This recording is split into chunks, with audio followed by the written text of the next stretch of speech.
Okay, so last lesson we were talking about Macbeth's reaction to Banquo's ghost and the very fact that he sees a ghost, and we talked about why he might see it, and we said it could be a hallucination, and we talked about why he might be hallucinating. What reasons might he be seeing a ghost at this point? A manifestation of fear. Say that a bit louder. A manifestation of fear and built up anger. Okay, what's he angry about? Fleance, the fact that Fleance got away. Yeah. But Banquo's dead. Good. Can you remember how he reacts when the murderers tell him that Fleance has escaped? It's like he says the job's not done. Yeah. Well, one of the men says the best half of our affair is not done, or something like that, and he says something like, "Then comes my fit again," and that he's bound in saucy. Can anyone remember the rest of it? Doubts and fears. Okay. So, and then he talks about a snake and a worm. Can you remember anything about that?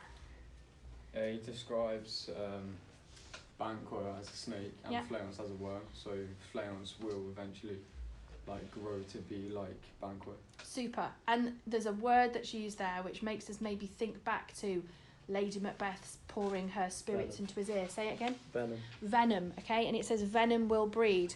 What might he mean? What might Fleance grow up to feel and want? Resentment.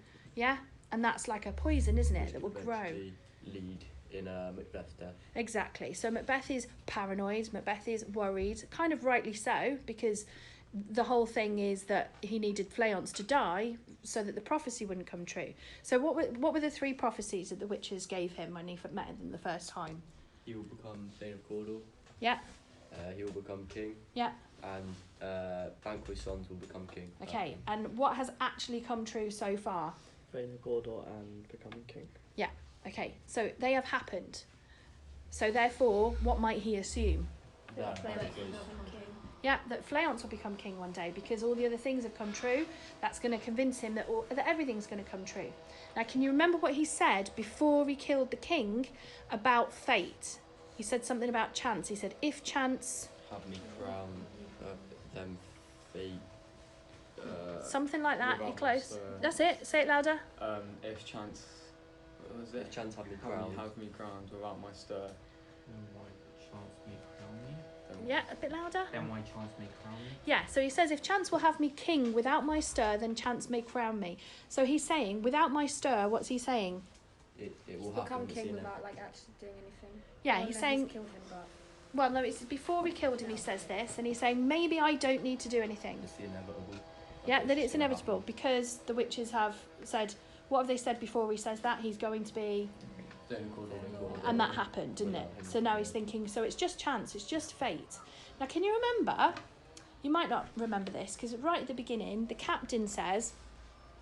when he's describing him, and he talks about him being Valor's minion, and he talks about him brandishing his steel, he says something about fortune, which is another word for luck and fate and so on. He's going through all these enemies, and it says he's... Can you remember the word, anyone, or can you remember what was meant by it? It's in a conflict, I know. Well, there is in a conflict there, but he's disdaining fortune. So at the beginning, we see him as this brave warrior, and he's completely ignoring fortune. He's not interested in chance and luck. He's not thinking, oh, the odds are against me. I'm going to go and I'm going to carve out my passage, because he's fearless. As we know, he's not fearless anymore. We know that after he kills the king, he keeps talking about how he's not going to... What's he never going to be able to do? Find peace. He's never going to find peace, which, Sleep. yeah, it's to do with sleep, okay?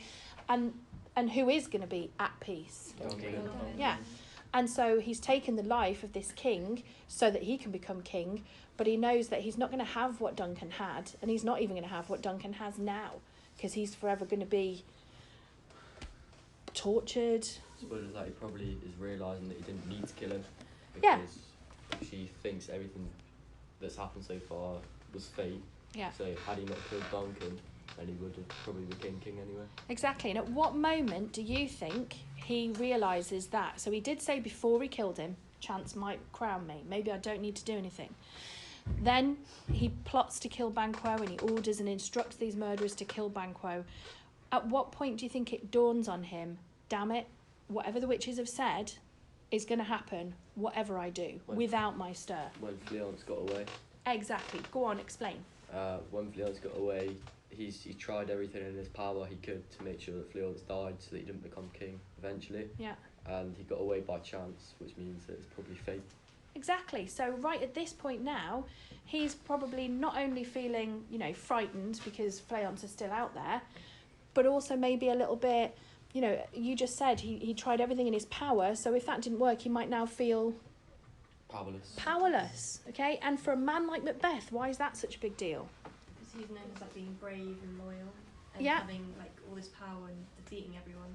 Exactly. Now he's like none of also those king. things. And if he hasn't got that, what has he got? Nothing. Nothing. Well, It- exactly. It could be the reason why he's now being a bit more dominant over his wife, because he feels like he doesn't have enough power over anything, so he's just trying to assert his dominance there. Good. Assert his dominance. Nice. I like that. Yeah. He wants to prove himself Yeah. as well. Prove himself. So before he went to her and he was, you know, a bit doubtful, wasn't he, and unsure. And even after he came out with the daggers, how did he seem to feel about what he'd just done? Stress.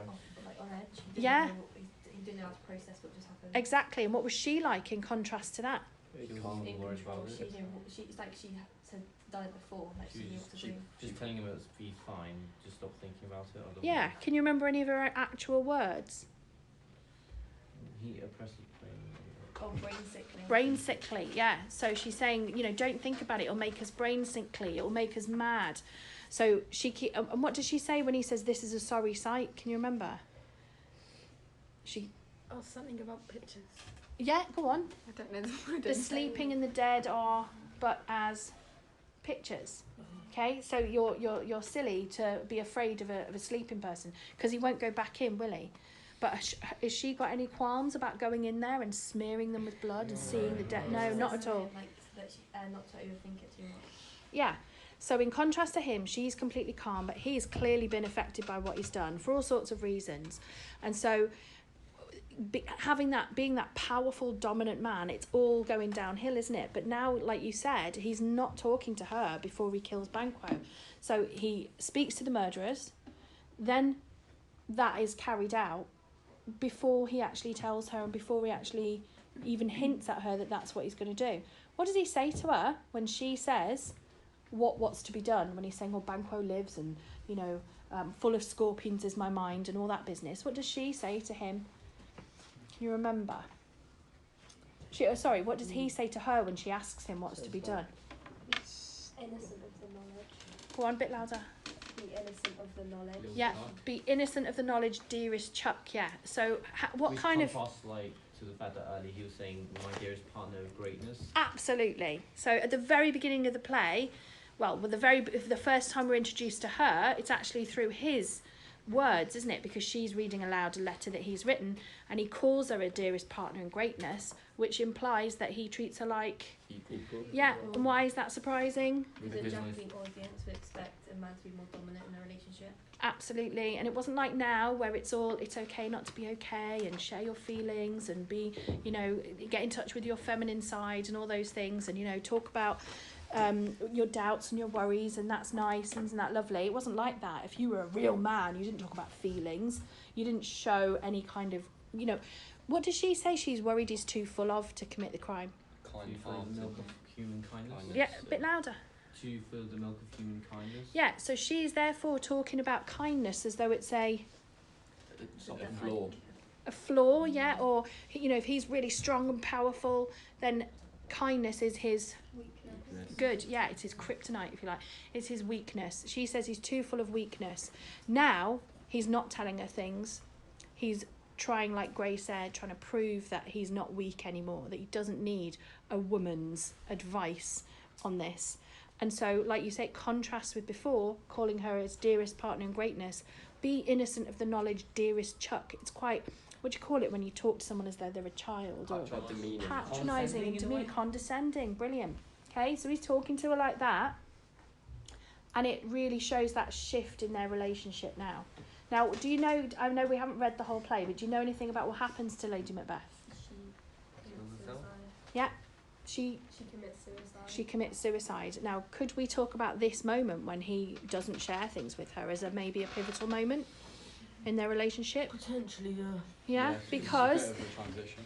there is, yeah, because what if His power as king is like it's got to his head. yeah. So if power's gone to his head, if the power is shifted from being in her hands to his hands, and he's not sharing things with her, think about a modern relationship. If you don't talk to your partner, if you don't share things, what's going to happen to that relationship? it's gonna break. It is. It's going to break Crumble. down. Yeah, because that's what made them a strong, powerful couple. In some depictions, some film versions, they are presented as a kind of a power couple. You know, a bit like Jay-Z and Beyonce, a power couple. Yeah, but they are. You know, they have a brand, don't they? And they make a lot of money because they're a couple, as well as making their own money. And that's what Lady Macbeth and Macbeth were at the beginning, this power couple. But now that's falling apart because they don't communicate anymore. So how might she begin to feel as time goes on? As if she's left out. Yeah. Useless. Neglected. Yeah, Like neglected. she's been used to for him to get the crown. Yeah, and the crown has literally gone to his head. Yeah. Haha. Maybe the crown have like connotations of just arrogance and probably even curse as well. Go on. The crown could be cursed. Give me some ideas as to why. Go on. Go on. The There's poisoned. like the chalice. Yes. Poison chalice. So it's Go on. like, he's poisoned his own chalice by killing Duncan. So because he killed Duncan, he's poisoned it. But Duncan was the king, so he's poisoned his own chalice. Good. Yeah. Witches So kill just themselves. explain for our listeners what a chalice is. I said that first. Oh, it's like a really kind of like fancy drink, like glass. And who would use that kind of cup? Royalty. Royalty. High Okay. status people. So he has done something to what's it called? The natural. Order. Yeah. And who chose the God. king? God. God. And he So- broke that. So he's broken that. He's interfered with nature and he's interfered with God's plan. And so now that royal cup that he's going to drink from is poisoned. And the crown, he says, the witches have placed upon me a, what does he say? Something about not having, one? Fruitless crown. And what's that to do with? Can't pass it down to anyone. And Yeah. he talked about a barren staff as well. A baron's sceptre in my hand, exactly. So he's saying the witches, I've got what I wanted, but they've placed a fruitless crown on my head and a barren sceptre in my hand. So at that point, again, he's saying it's fate, isn't he? Because he's saying the witches have given me this. And he also starts talking about the barrel roll thing, the wine barrel thing, like the dregs and stuff, which is to represent that like now it's pointless him being king. Yeah, because he is the what? He is the king now. And He's the king, and what was in the barrel before? the Wine. The wine. And who was the wine? Duncan. And now what's left is the dregs. So, Him. and who is the Him. dregs? Him. Him. So what's he saying there? I'm not He's worthless. Good He's enough. not. Yeah. as compared to. The wine. We'll never be on the same level Fruitful of wine. royalty. Absolutely. And what we've talked about as well, when he kills the king, all the things that he was presented as at the start of the play, what happens to those things? What was he like before? It's like he's killed all of those things off, like brave loyalty, he's loyal, but then he went against like his leader. He killed who he was. Yeah. Super, yeah. So when he's talking about Duncan, and he's showing like false grief, if you like, in front of Macduff, and he's talking about the wine of life is drawn, and only the mere lees is left. And when he's talking about Duncan's silver skin laced with his golden blood, it's very poetic. It sounds like he's just overacting and really trying to embellish on his grief in front of Macduff. But we have talked about how it could be grief for something else. Grief for himself. Yeah. And that knowledge that, His life's pretty much over. yeah, He says now Duncan. He says something around like now Duncan's dead. He has nothing good worth living for. absolutely. Because all the things that he did live for. You saw like Duncan maybe as like a father figure to like lead with. He wanted to be like Duncan, but now Duncan's gone, he's got nothing. That's it. And if you think about it, that is he had ambition. If you know, he said that was the only thing that he had was vaulting ambition. Gave us all these reasons, didn't he? Give me some reasons why he said I shan't kill the king. I won't do it. He wasn't corrupt. He was fair. He was a nice person. He rewarded bravery. Yeah, so he gives us this big speech about how wonderful this king was, and why would he want to be king in the first place? Why would he even have the ambition to be king? Because the witches told him he'd be king. Before the witches, let's just say, for example, let's just say hypothetically that he'd already had dreams of becoming the king before the witches came along. Before the play starts, maybe he's always been an ambitious guy, right? And maybe he's always thought it would be great to be king one day. And then when the witches say to him that's going to happen, they just kind of ignite that inside him. They've sown the seed that, it could be possible. So let's imagine that ambition is something that's part of who he is. If you want something, say if I wanted to be the head teacher of this school or something, it might be based on me looking at the way the head teacher drives a fancier car than me. No, right? But the way the head teacher is, and I might think, I want to be like that, mightn't I? Yeah, if you have ambition to do something that means moving up the social ladder, or if it means, being more successful than you already are, it's because you're looking at somebody who's already there and you're seeing things that they have, or things that they... Reality. Go on, explain. He sees all this fancy stuff, maybe that Duncan has, like a nice life and stuff, and maybe he wants that. But now he's actually king, he realises it's not all good and not all happy as he imagined. Absolutely. Can you remember something that he says about Duncan? He says, after life's fitful fever. Go on, yeah. Yeah, he says, after life's fitful fever, he now gets to, I can't remember exactly, but something like resting. He gets to sleep well, I think he says. And he talks about what sort of things Duncan now doesn't have to worry about. Can anyone remember? Foreign levy. Go on. No, you just said it. Just say it now. Foreign levy. Foreign levy. Domestic malice. Domestic malice. Well done. Okay, so he's talking about what does he mean by domestic malice? It's people turning on him. Exactly. And That foreign way. levy. Other countries. Yeah. So he's saying that as king, a king would normally have to worry about war, would have to worry about treason, would have to worry about all these things, but Duncan now never has to worry about that. And it's like the reality of being king has dawned on him, that it's not all, sitting around saying to people, I have planted thee and will make thee full of growing. And Before it'd be so much easier than it actually was. yeah, maybe he thought it would be easier, but maybe he also underestimated how heavy the crown would be. Do you know what I mean by that? Yeah. He weighed on his chest, kind of. Yeah, it's a big weight that he's just taken on, and he might also be thinking that he's not He's like not worthy of it. absolutely. He's done, like, a cowardly thing after going against everything, and he's just not even been given it. He's taken the crown. Yeah. But he hasn't earned it. Exactly. So he's thinking, I've just taken on this heavy responsibility of being the leader of my people. I've taken this crown, but I'm not fit to wear it. He's just not himself anymore ever since he Yeah. got the crown. Yeah, and if he hadn't stirred, if he hadn't interfered, if it wasn't his fate that he would become the king, he could have been maybe a great king. Because what kind of attributes did he have before? He was Noble. brave, he was loyal. Yeah. Noble, exactly. And are they all the sorts of things one would expect in the 11th century, at least anyway, of a king? Yeah. Yeah? There's a lot of talk, isn't there, at the beginning about loyalty and nobility. Now, all the talk of loyalty and all the talk of he now has to worry about foreign levy and domestic malice, all those things. What's the context here? Think about who's watching this, when it was written.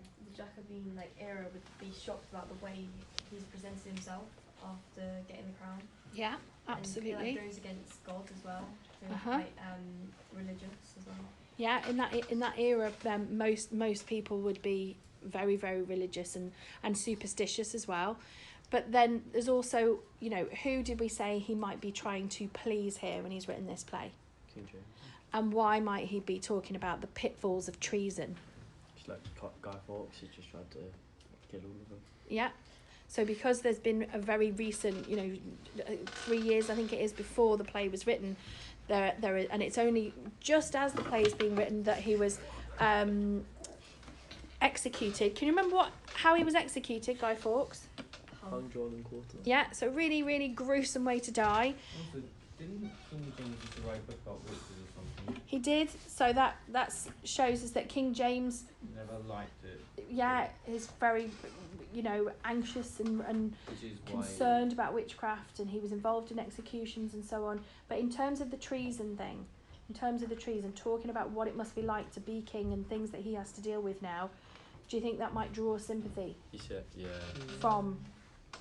Yeah. the king. Yeah. Yes, the king sat there watching it, and Shakespeare, through Macbeth, is saying these things about what a heavy burden. He's trying to Must be ingratiate have the himself crown. to it. Yeah, exactly. He's trying to what? Ingratiate himself to He it. is trying to ingratiate himself, absolutely. You could argue that. Some people say that in the play there are lots of subtle little things that imply that he's really against the king and the king's ideas. And you could argue that, yes, the witches say these things, and yes, the witches are involved in what happens, but if we go against the fate idea and we say it's actually Macbeth's free will that causes all these things to happen, then maybe Shakespeare is trying to say to James, your paranoia about witches is a little bit iffy. Yeah. Unjustified. Yeah, unjustified, and that really it's men that you need to be afraid of. Yeah, not women and not witches. It's Depends yourself, on- maybe it's yourself that you need to be worried of. Very good, yeah. Because, like Macbeth's driving himself crazy pretty much, thinking about everything that he's got in his chest. So if that reflects the king they have now, that could, Yeah, so go on. So James and his book about witches and his obsession with witches could be that he's, driving himself, overthinking it too much. yeah, he might be brain sickly or have a heat oppressive brain. So maybe Shakespeare is like very cleverly, a bit like when we talk about an Inspector Calls and Priestley is showing these posh people in the theatre, themselves. Maybe he's very cleverly and subtly criticising the king, but he does it in a way that maybe People he don't can get understand. away with it, and some people understand. So there's obviously all sorts of different ways you can interpret it, as long as you can justify it. There's all sorts of different ways. Right, brilliant. That was really good. I really enjoyed that conversation. Thank you. I need to fight that whole time. That was actually quite Yeah, I